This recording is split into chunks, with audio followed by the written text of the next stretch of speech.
सबको नमस्ते। भारत से यूट्यूब चैनल में आप सबका स्वागत है। मैं आपका वेंकट। साथियों, आज फिर काउंटर करेंगे कांचना मिट्टुल मिनिस्ट्रीज ऑन पंजाब। इनको बहुत दिन हो गए हैं काउंटर ना देते हुए। चलो इन क्या कह रही है सुनेंगे, फिर उसका प्रश्न पूछेंगे और काउंटर कराएंगे। ठीक है, चलो वीडियो में आगे बढ़ेंगे। क्या कह रहे हैं मैडम? चलो आ जाओ मैडम कांचना मिट्टुल, आ जाओ आ जाओ आ जाओ आ जाओ आ जाओ। मनुष्य दो ही शक्तियों के द्वारा चलता है, या तो शैतानी या परमेश्वर का आत्मा। तीसरी कोई चीज नहीं है। या तो एक व्यक्ति परमेश्वर के द्वारा कंट्रोल किया जाएगा या शैतान के द्वारा कंट्रोल किया जाएगा। या तो शैतान उसके माइंड को पकड़ के उसे इस्तेमाल करेगा, या परमेश्वर उसको पकड़ के इस्तेमाल करेगा। हम जान हाँ, तो इसका मतलब मैडम क्या कह रहे हैं आप? इस पूरी दुनिया में दो ही शक्ति है, एक शैतान का, एक बाइबल का, परमेश्वर का, है कि नहीं? कंट्रोल करते हैं ना इंसान को। तो दोनों शक्तियां अगर इंसान को कंट्रोल करती हैं तो ये शैतान को कंट्रोल करने का अधिकार किसने दिया? शक्ति किसने दिया? और ये शैतान इंसान लोगों की दुश्मन क्यों बना है? इंसान लोगों ने उसका क्या बिगाड़ा था?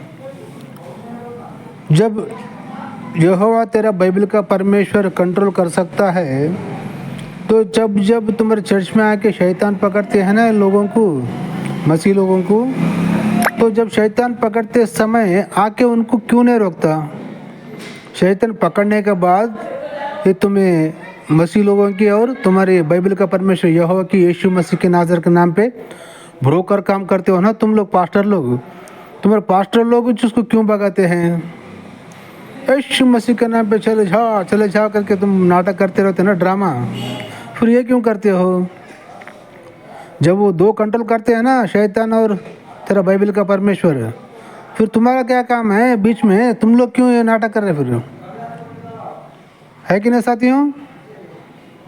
चलो आगे सुनेंगे मैडम का। जान चुके हैं कि हम एक युद्ध में हैं, और हमेशा एक एनिमी, एक दुश्मन, एक शत्रु जो हमारे खिलाफ काम करता है, और उसको हमारे खिलाफ काम करने के लिए हमारी ही परमिशन चाहिए। समझ रहे हैं आप? यानी मैडम शैतान हमारे खिलाफ काम करने के लिए हमारी परमिशन चाहिए, तो इसका मतलब हम लोग ही परमिशन देते हैं उसको। जब तेरे यह बाइबल का परमेश्वर क्या करता है, जो जब हम परमिशन देते हैं वो कंट्रोल करके हमको रोक सकता है ना। फिर क्यों नहीं रखता? यह जो बाइबल का परमेश्वर बोल रही थी वो क्यों नहीं रखता? रोकना पड़ेगा ना उसको। अरे मत दो करके। चलो कोई बात नहीं। अब तो इस दुनिया में, हमारे भारत देश में तेरा बाइबल का परमेश्वर बोल रहे हो ना यहोवा को, उसको ना मानने वाले करोड़ों लोग हैं। तो वो लोग सब कैसे ज़िंदगी जी रहे हैं? आराम से ज़िंदगी जी रहे हैं ना, खुशी से ज़िंदगी जी रहे हैं ना। तुम्हारे जैसा विधवा जैसा नहीं जी रहे ना। हमारा भारत संस्कृति क्या है? औरत का सुमंगली, सिंदूर, बांगड़ी, कान में के झुमका, सब कुछ पहनते हैं, श्रृंगार करते हैं। फिर तुम लोग कैसे रहते हैं? वो विधवा औरत रहते हैं ना, मर्द मर गए 16, पति गुजर गया रहता ना, वैसा विधवा औरत सरकर रहते हैं तुम्हारे क्रिश्चियन औरत लोग। फिर ऐसा क्यों मैडम? खुशी से रहना ना फिर। चल बोल आगे। किसकी परमिशन चाहिए? हमारी परमिशन। हमारी परमिशन के बिना वो हमें इस्तेमाल नहीं कर सकता। उसके लिए एक गेट खुला होना, पाप का गेट, वचन के विरुद्ध, आत्मा के विरुद्ध। जब हम पाप का दरवाजा खोलते हैं तो शैतान हमारे जीवन में एंटर करता है और हमारे दिमाग को पकड़ता है। अरे कांचन मिट्टुल मैडम, हम पाप का दरवाजा क्यों खोलेंगे हमें? चलो ठीक है, हम पाप का दरवाजा खोल भी लिया। इसका मतलब पाप को बोले तो क्या? बाइबल का प्रकार बोलो। बाइबल के हिसाब से पाप बोले तो क्या है? ये तुम बोल सकते हो क्या? तो लोगों को बोलो पाप बोले तो क्या है। कुछ लोग बोलते हैं सेक्स करना ही पाप है बोलते हैं, कुछ लोग बोलते हैं यहोवा का आज्ञा ना मानना ही पाप बोलते हैं, कुछ लोग बोलते हैं अन्यों का जो रहते हैं ना हिंदू सनातनी लोग रहते हैं ना, तो उनकी तरह ज़िंदगी जीना ही पाप बोलते हैं। पाप का मतलब क्या है, क्लैरिटी बताओ मैडम। चलो तो ठीक है, हम पाप के द्वार खोल दिए तो शैतान का एंट्री होता है, हम परमिशन नहीं देते ना उसको। अब तो बोले तुम लोग हम परमिशन में पूछे हमारे को, तो हम कोई तो शैतान को एंट्री करने की परमिशन देता है क्या? तो हम पाप का दरवाजा खोल लिए तो छोड़ो कोई बात नहीं, लेकिन शैतान को तो एंट्री करने का हम परमिशन देते नहीं ना। वो परमिशन हमसे मांगता है लेकिन हम लोग देते नहीं उसको, तो वो कैसे एंट्री करता है शैतान बोलो? हम पाप का दरवाजा खोलने वो कैसे एंट्री करता है? हम परमिशन दिए तो ना, तुम्हें बोले ना अभी हमारा परमिशन मांगता है बोल के। जब हम परमिशन देते नहीं, हमारा परमिशन लेने के बाद ही एंट्री करता है ना वो। बिना परमिशन को तो एंट्री तो नहीं कर सकता है। आप ही बोला अभी खुद ही, है कि नहीं साथियों? चलो मैडम का अभी आगे सुनेंगे। हालेलुया। बुद्धिमान व्यक्ति वो वचन से सोचता है, वचन से। इस समय मैं जो कर रहा हूं, क्या ये वचन के खिलाफ है या वचन के द्वारा है? और हमें पता होता है कि हम वचन के विरुद्ध अगर काम कर रहे हैं तो इसका मतलब दुष्ट का कंट्रोल हमारे ऊपर है। और अगर हम दुष्ट की योजनाओं को, अभिलाषाओं को, भले हमें अच्छे लगा ना लगे, हम उसके विरोध में जाके परमेश्वर की इच्छा को पूरा कर रहे हैं, प्रभु के वचन को पूरा कर रहे हैं, तो हमें पता है कि हमारे ऊपर परमेश्वर का कंट्रोल है। और अरे कांचन में तुम, अरे मैडम ये तेरा बाइबल का परमेश्वर का वचन क्या है? क्या वचन के हिसाब से क्या चलना है, कैसे ज़िंदगी जीना है? और तेरा परमेश्वर ने, बाइबल का परमेश्वर ने कहा है कि विश्राम के दिन विश्राम करना ही जरूरी है। और तुम कितने क्रिश्चियन लोग विश्राम के दिन विश्राम करते हो बताओ मेरे को?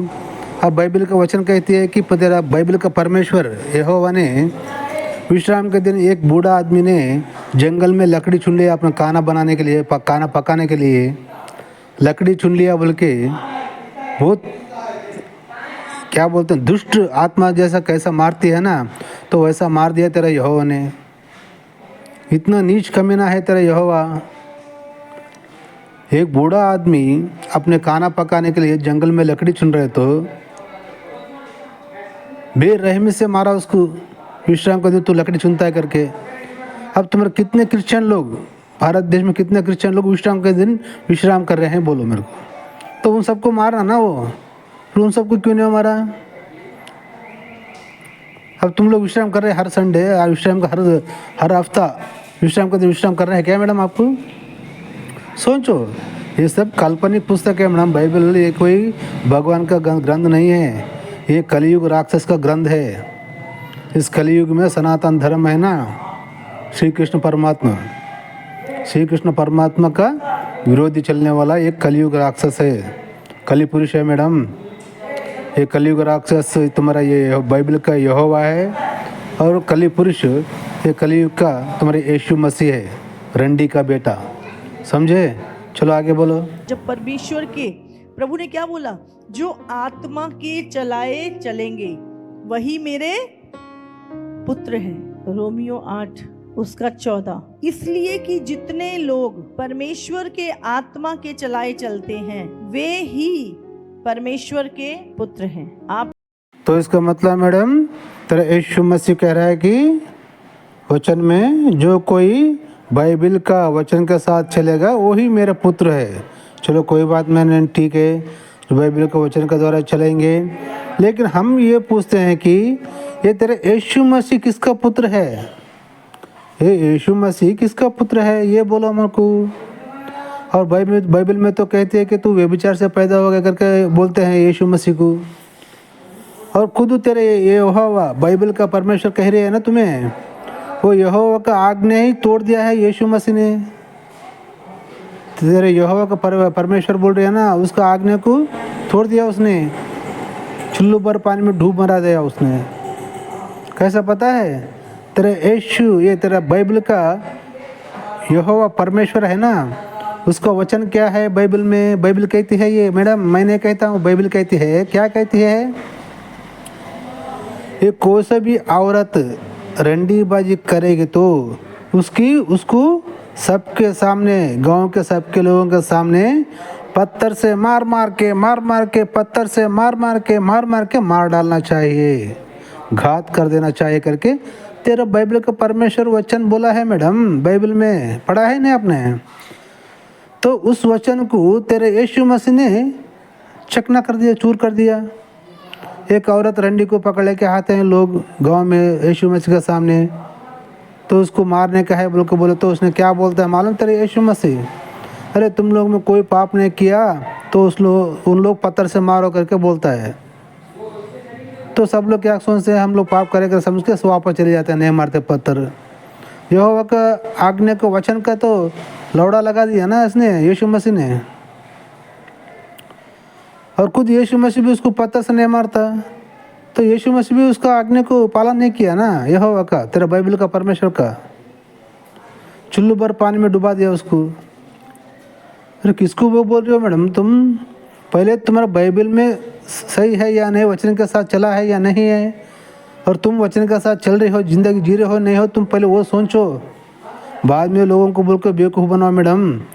हाँ तो साथियों, आज का वीडियो इतने ही, फिर अगला वीडियो में फिर मैडम का काउंट दे देंगे, वीडियो लंबी है तो इसलिए सोचिए साथियों, हमारा सनातन धर्म हो, हिंदू हो, और ये जो बकरी के मेंढी लोग क्रिश्चियन भाई लोग हैं ना, तुम लोग भी सोचो साथियों, ये पास्टर लोग अपना कमाई करने के लिए तुम लोग को बेवकूफ़ बना के धर्मांतरण करके तुम्हारा कमाई में से 10% महीना लूटते हैं, और इनको बाहर देश से पैसा आते हैं हमारे देश को बिगड़ाने के लिए, और हमारे देश को क्रिश्चियन देश बनाना बोल के उनका एक ये है ब्रिटिश लोगों का, तो उनसे इनको फंडिंग पैसा मिलती है, इसलिए उनका एजेंट लोग है ये पास्टर लोग, उनका काम करते हैं, समझे? फिर तुम्हें ये ब्रिटिश के मज़हब के गुलाम मत बनो, समझे? आपका नाम जॉन पीटर रखने से नहीं, या आपका नाम कोई मसीह नाम रखने से आप परमेश्वर के पुत्र बन जाएंगे। परमेश्वर ने कहा, क्या लिखा है यहाँ पर? जितने परमेश्वर की आत्मा के चलाए चलते हैं, समझ रहे हैं? और प्रभु के आत्मा के चलाए चलना मतलब प्रभु की आज्ञाओं पे चलना, उसके वचन पे चलना, वो ही परमेश्वर के पुत्र है। और जब आप परमेश्वर की आत्मा के चलाए चलते हो तो सबसे ज्यादा आपका शरीर आपका विरोध करता है, आपका मन आपका विरोध करता है। आपको एक शारीरिक व्यक्ति कभी नहीं समझ पाएगा। नहीं, तेरे बाइबल का परमेश्वर का वचन शारीरिक मनुष्य कभी नहीं पहचानेगा, नहीं समझेगा। तो आप समझे, आप फिर आप शारीरिक मनुष्य है नहीं मैडम, आप फिर आप कैसे समझे उसको? बोलो मैडम, तुम भी शरीर के मनुष्य है ना, फिर तुमने क्यों नहीं, तुम लोग कैसा समझा उनको, परमेश्वर के वचन को? तुम मनुष्य नहीं है क्या? बोलो, तुम मनुष्य नहीं हो, लो तुम लोग शैतान का आत्मा लोग है ना। चलो ठीक है, आगे बोलो। क्योंकि उसकी सोच शारीरिक है। बाइबल में लिखा है, एक शारीरिक व्यक्ति शरीर की बातों पे मन लगाता है, और एक आत्मिक व्यक्ति आत्मा की बातों पे मन लगाता है। शारीरिक व्यक्ति कभी भी उसको आत्मा की बातें अच्छी नहीं लगेंगी, वो हमेशा शरीर की, बस ये बातें मत करो आत्मा की, मुझसे शरीर की बातें करो। और जो शारीरिक व्यक्ति, उसको आत्मा की बातें अच्छी नहीं लगेगी, और आत्मा वाले को शरीर की बातें अच्छी लगेगी। बोले क्या फालतू बात कर रहे हो, इधर खाने पहनने की उसकी बातें कर रहे हो तुम, आत्मा की, उसको आत्मिक बातों में इतना इंटरेस्ट आएगा कि वो पूरी रात भी बैठा रहे। और एक शारीरिक व्यक्ति आत्मिक व्यक्ति के साथ बैठ नहीं सकता। देखो रे मसीह लोग, रे मेरे क्रिश्चियन भाई लोग, रे बकरी के मेंढी लोग, तुम्हारे क्यों बोल रहे हो उन्हें? अब तुम जो इतना सावधान से उसकी जो कहना है कह रही थे सुनते बैठे हो ना, शर्म करो तुम्हें। तुमको ही गाली दे रही हो, हर रोज़ हर संडे आके चर्च में आके उनकी स्टोरी सुनते हो ना, भैंस, उनकी फालतू भैंस सुनते बैठते हो ना तुम लोग को गाली दे रही हो। इसलिए मैं बोलता हूँ ये फालतू भैंस सुनना छोड़ दो, कुछ काम धंधा करो। अगर तुम लोग को भगवान ही पाना है, भगवान को चाहते हो तो अकेले में बैठो, ध्यान करो, योग करो। ध्यान करने से तुम्हारा आत्मा को, तुम्हारा देह को, सबको शांति मिलती है। भगवान आपको नज़र आए तो आ सकता है, क्योंकि कितना साल तपस्या करे तो भी भगवान दिखना मुश्किल है, समझे। तुम भगवान को, परमेश्वर को ढूंढने की ज़रूरत नहीं है। तुम लोग योगा साधना करो, ध्यान साधना करो, भगवान को अपना दिल में बसा के श्री कृष्ण भगवान को ध्यान करो। तुम लोग को बराबर भगवान ही तुमको ढूंढ के तुम्हारे पास आएगा। ये जो पास्टर लोग हैं ना, ये जो कहते हैं ना मेरे को यीशु मसीह ने बात करता है, ये सब झूठ है, समझे।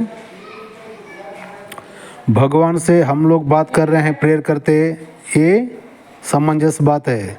भगवान ही हमारे से बात कर रहा है, ये पागलपन है, समझे। इनकी बातों में मत आना, ध्यान से सोचना, दिमाग लगाना, ठीक है।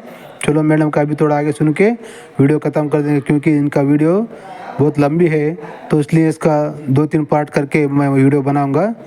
तो तब तक के लिए देखते रहना भारत श्री यूट्यूब चैनल। मैं आपका वेंकट। जय हिंद, वंदे मातरम, भारत माता की जय।